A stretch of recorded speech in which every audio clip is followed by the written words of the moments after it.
관저 밥심으로 돌아온 윤핵관 브라더. 아, 이거 무슨 뭐 영화 제목입니까? 브라더스라고 나와 있는데 여당 윤심 동쟁이다.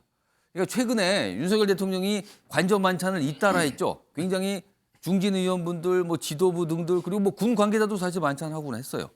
근데 쭉 보면은 이 자리가 굉장히 주목을 받고 그 이후에 여러 가지 또 목소리가 나와서 그래요. 그리고 누가 만났다는 게 또 알려지기도 하고요. 요겁니다. 그래서 당내에서는요. 이게 뭔가 자칫 뭐 특별한 분만 관저가는 겁니까? 저는 전화 안 오던데요. 뭐 이런 반응을 또 보이시는 분들이 있어요, 지금요. 자, 그럼요. 이와 관련해서 전화 못 받았다고 말씀하신 분이 있는데요. 그 목소리 들어보시죠. 관저는 안 가보셨겠네요. 관저는 뭐 아직 못 갔습니다. 뭐 특별한 분들만 가시는 것 같네요. 관저 갔다 와야지 낙점이 된다고 막. 굉장히 가볍게 말씀하셨지만 뼈가 있는 것 같기도 하고요. 연락 안 온다고 지금요. 이종훈 시사평론가. 이른바 관저 정치, 관저 만찬 정치 뭐 이런 표현 등장했습니다. 네. 어떻게 좀 평가하시겠습니까? 사실 그 당영훈 전 원내대표의 말처럼 누구는 초대하고 누구는 초대하지 않고 그리고 또 누구를 먼저 부르고 누구를 나중에 부르고 따로따로 부르고 이런 다 모습은- 부른다 그래도 또 순서가 있는 거군요. 또 네, 그러면은. 아니 한 번에 전부 다 부르면 제일 좋은데 그러니까 모든 인원을 그러지 차례대로 네. 부르지만 또 순서에 문제가 순서에 발생한다는 따라서 거네요. 문제가 있고 이런 것들은 오히려 좀 가볍게 이야기를 하지만 자칫 잘못하면 예. 정당 민주주의를 훼손하는 문제가 발생할 수도 있어요. 무슨 말이냐면 우리가 당정 분리를 얘기할 때 정당 민주주의를 얘기하는데 청와대라든지 그동안 이제 대통령이 지나치게 당무에 개입하는 것에 대해서 우려를 했던 거잖아요. 근데 지금 대통령실은 대통령은 당무에 개입하지 않는다라고 하는데 희한하게도 간저 뭐 만찬 이야기는 대통령실에서 제일 많이 흘러나옵니다. 대통령실 발이 많아요, 지금. 그리고 이런 이야기가 흘러나오는 거는 사실 어떻게 보면 일종의 메시지를 주는 거거든요. 근데 메시지를 주는 건데 이게 바람직한 거냐? 그렇지 않거든요. 그러니까 만찬을 했다는 사실 자체가 또 알려지잖아요. 지금 계속 그렇죠. 알려지고 있어요. 지금요. 사실 뭐 간저에서 만찬을 하고 식사를 하고 이런 이야기는 전직 대통령들도 다 있었어요. 근데 지금처럼 이렇게 많이 흘러나오지 않아요. 지금은 어떻게 보면 의도적으로 흘리는 측면도 있어요. 갔다 온 사람이 흘리기도 하고 예. 대통령실에서 먼저 흘려서 갔다 온 사람에게 확인 절차를 받아보니 실제 그런 해동이 있었더라라고 이야기가 나오기도 하고 그렇게 하고 있는데 윤석열 대통령이 예전에 특검을 하면서 박근혜 전 대통령을 기소할 때 공천 과정에 개입한 거를 가지고 기소를 했는데 이게 얼마나 위험한지 잘 아시는 분인데 예. 왜 이러시는지 모르겠다라는 생각이 좀 들고요.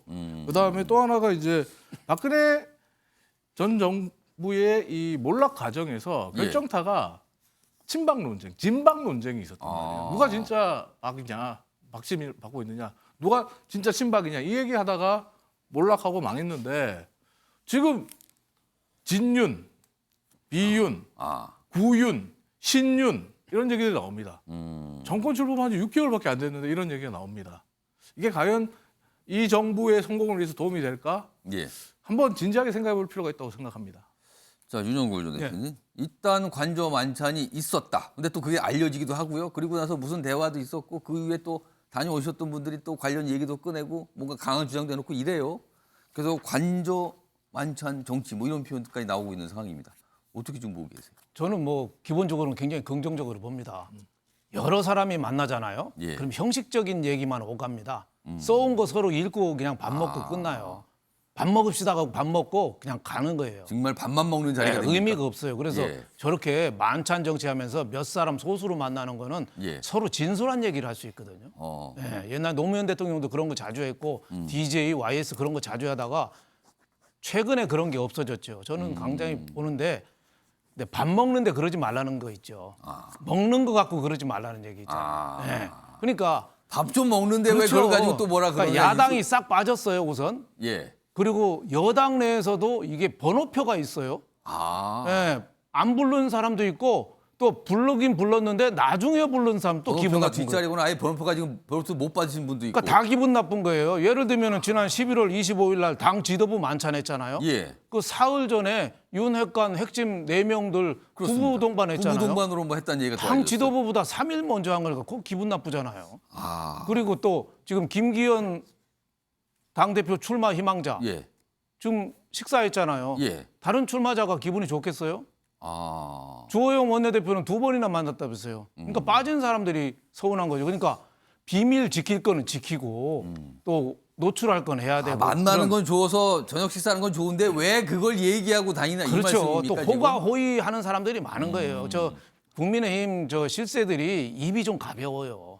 있는 거 없는 거 너무 떠들어요. 그리고 내용 측면에서도 저는 좀 얘기를 하고 싶은데 예. 큰 정치를 좀 해야 되거든요. 지금 뭐 노동개혁, 연금개혁, 교육개혁 우리 내년 성장률이 1%로 주춤하는데 이거 경제 어떻게 해결할 건지 예. 야당과의 대화를 어떻게 할 건지 이 큰 거 얘기해야 되는데 내년도 전당대회를 몇 월 달에 할 건지 그리고 민심 당심 비율을 몇 퍼센트 할 건지 이런 얘기밖에 안 나와요. 그러니까 내용을 뭘 얘기하는지 이게 좀 궁금하고 또 하나는 직원 제일 중요한 게 직원이거든요. 예. 옛날에 당태종 정관의 칙때 위징이 그 얘기했잖아요. 목에 칼이 들어와도 할 얘기 하는 거. 예. 대통령하고 만찬할 때 제일 중요한 얘기가 물론 우호적인 분위기도 중요하지만 열자를 말해야 된다고 봐요. 그러시면 아니 되옵니다. 이 얘기를 해야 돼요. 그리고 답이 대통령 잘안 그거 넘어가는 들어야 거 돼요. 아닙니까? 그 얘기 잘못 꺼내는 그 얘기를 해야 돼요. 지금 그 관치 그 금융계 관치 인사들 봐요. 예. 나이 80 넘은 저 이명박 대통령한테 뇌물 줬다고 그 압수수색 할 때 그 서류를 입에 씹어 먹던 사람도 지금 후보로 올라와 있어요. 그런 정도 이런 엉터리 같은 인사 이런 거를 왜 얘기 안 하냔 말이에요. 그래서 저는 관저 정치 저는 박수 치고 싶어요. 예. 하지만 자칫하다가 대통령 친정 체제 너무 시시콜콜 가입하다 보면은 정말 대통령에 대한 큰 정치의 흐름 이 맥을 놓칠 수가 있다. 그래서 기대와 걱정을 저는 반반씩 하고 있습니다. 근데 지금까지 추세라면은요. 번호표 받고 기다렸다가 만찬 하시는 분들 다 얘기할 것 같아요. 지금 뭐 이미 다 얘기를 하고 다니잖아요. 지금 매일 나와요. 누가 누구 갔다 또 갔다 또 나오지 않을까 싶습니다. 지금.